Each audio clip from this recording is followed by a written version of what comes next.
Terima kasih Bang Karni Ilyas. Assalamualaikum warahmatullahi wabarakatuh. Soal matahari kembar ini makin dibantah, orang makin yakin Pak Karni. Karena yang bicara ini kan kita lihat tadi di pengantar ada SBY bicara, Pak Jokowi bicara, Pak Prabowo juga sudah bicara bahwa dia tidak dikendalikan oleh Jokowi dan lain-lain. Jadi orang semakin yakin bahwa ini ada memang matahari kembar itu sendiri. Persoalannya adalah seberapa jauh pertarungan politik kekuasaan di Republik ini dan berapa lama itu akan terjadi, ini yang paling penting buat bangsa kita. Pertama, kalau soal Kunto yang disebut tadi, saya beberapa kali menulis soal Pak Kunto waktu dia beberapa kali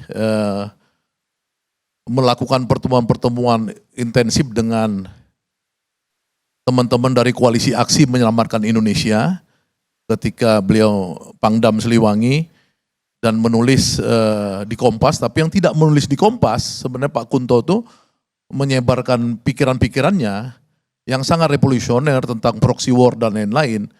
Itu yang mungkin dianggap meresahkan bagi kelompok-kelompok yang merasa establishment. Karena Pak Kunto itu pikiran-pikirannya progresif revolusioner. Nah, dalam konteks yang kemarin baru-baru ini saya melihat memang Pak Prabowo itu dalam analisa politik dia merasa kecolongan dan kemudian dia mereinstall kembali ya Pak Kunto itu, karena Pak Kunto ini diperlihatkan oleh Prabowo waktu sekitar 6 bulan atau setahun lalu itu antara itu waktu Pak Jokowi dalam suatu acara tidak menyalam Pak Trisno ya, itu Pak Prabowo langsung datang ya setelah menang ya dia ini acara itu, datang ke Pak Trisno dan memberikan hormat kepada Pak Trisno. Nah, secara post factum kita melihat ya setelah di reinstall Pangko Wilgap Pak Kunto ini di acara forum perwira PPAD kemarin Angkatan Darat Perwirawan itu jelas-jelas bahwa Pak Trisno didudukkan di sebelah Pak Presiden. Jadi artinya Pak Presiden itu merasa secure melakukan satu persekutuan politik dengan Pak Tri dan jaringan Pak Tri. Itu pertama yang saya lihat sebagai satu pertarungan di matahari kembar ini. Nah, tentu saja orang-orang yang mendukung Pak Prabowo menjadi presiden yang dulu dari rejim Jokowi ini melihat bahwa kembar ini terjadi sekarang karena kita melihat Prabowo itu pikirannya berbeda. Ya, karena manusia ini kan berpisah atau bersatu salah satunya karena kesamaan pikiran atau perbedaan pikiran. Pikiran-pikiran Pak Prabowo ini baik ke belakang yang disebut histori maupun ke depan yang disebut dengan proyeksi itu berbeda dengan rejim yang mengantarkan dia sebagai presiden. Contoh tentang 2 hari lalu Pak Presiden menyatakan pikirannya tentang sejarah Muso dan sejarah Kartosuwiryo.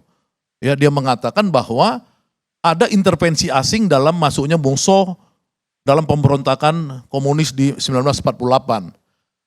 Di rejim sebelumnya, di mana Presiden Jokowi menginstall dirjennya namanya Hilman Parit, itu sudah dibuat satu buku panduan tentang siapa pahlawan Indonesia, yang dimana di situ tidak ada Hasyim Asyari dan tidak ada Muhammad Natsir, yang ada justru tokoh-tokoh PKI semua di situ, kebanyakan, ya kan, ada Alimin, ada macam-macam lah tokoh PKI, Aidit apa segala. Nah ini kan dengan statement dari Pak Prabowo itu dikoreksi sama dia bahwa sejarah ini dimenangkan oleh kaum nasionalis, bukan PKI, bukan juga si Kartosuwiryo.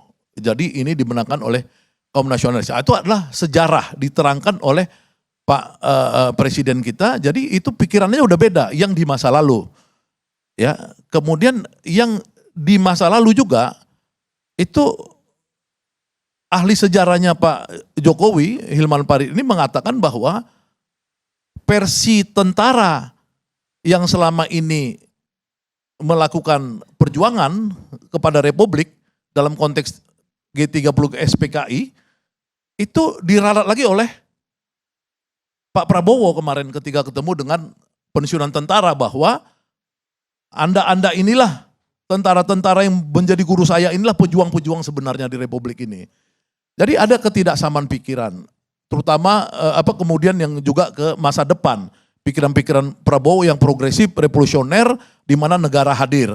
Kalau dulu misalkan hampir semua pantai, pinggir pantai itu dikasih sama cukong-cukong, sekarang oleh Prabowo diambil negara. Ilegal sawit bebas di zaman rejim lalu, di zaman Prabowo diambil semua ilegal sawit yang diambil oleh konglo-konglo ini. Nah ini kelihatan pikiran tindakan Pak Prabowo ini berbeda, maka kemudian terjadilah matahari yang tadinya kelihatan satu, akhirnya kelihatan pelan-pelan nih bergeser, satu jadi dua. Nah kalau yang kedua ini nggak ngerti bahwa Pak Prabowo ini sebenarnya kalau dari sisi saya, dia punya dua sisi kehidupan. Satu dia sebagai demokrat karena dia orang yang mendirikan partai politik dan masuk pada kontestasi politik secara demokratis, tapi dia juga sebenarnya punya sisi lain sebagai kombatan. Karena dia tuh lama sebagai tentara dan masuk di elitnya tentara komando. Nah saya sebagai orang yang pernah dipenjara di era Orde Baru, saya cuma ingin mengingatkan kepada teman-teman semua, hati-hati. Jangan pancing-pancing Pak Prabowo itu ya masuk pada sisi yang dia akan masuk pada karakter kombatan itu.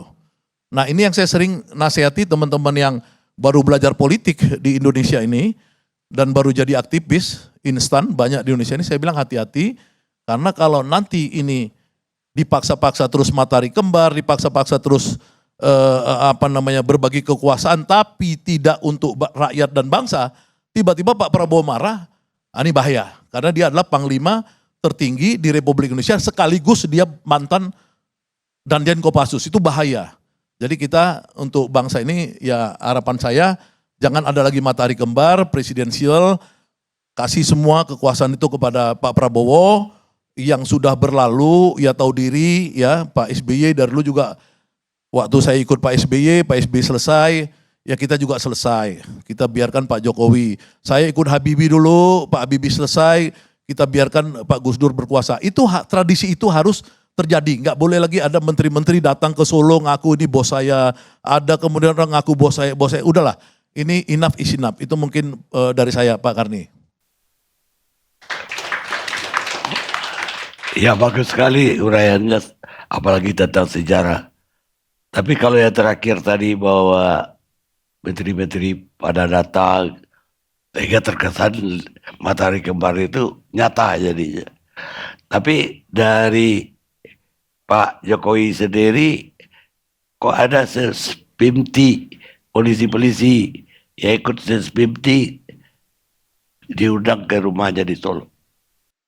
Ya makanya menurut saya kan itu kan yang sebenarnya gini, orang datang sespim misalkan seperti itu, tapi dia bagaimana membuat itu dalam suasana misalkan tidak overexpose sehingga itu kelihatan seperti orang lapor ke dia. Ini kan persoalannya ini kan selalu overexpose seolah-olah dia masih mengontrol permainan. Ya kan, padahal ini seharusnya tidak boleh terjadi ya, dulu tidak ada begitu.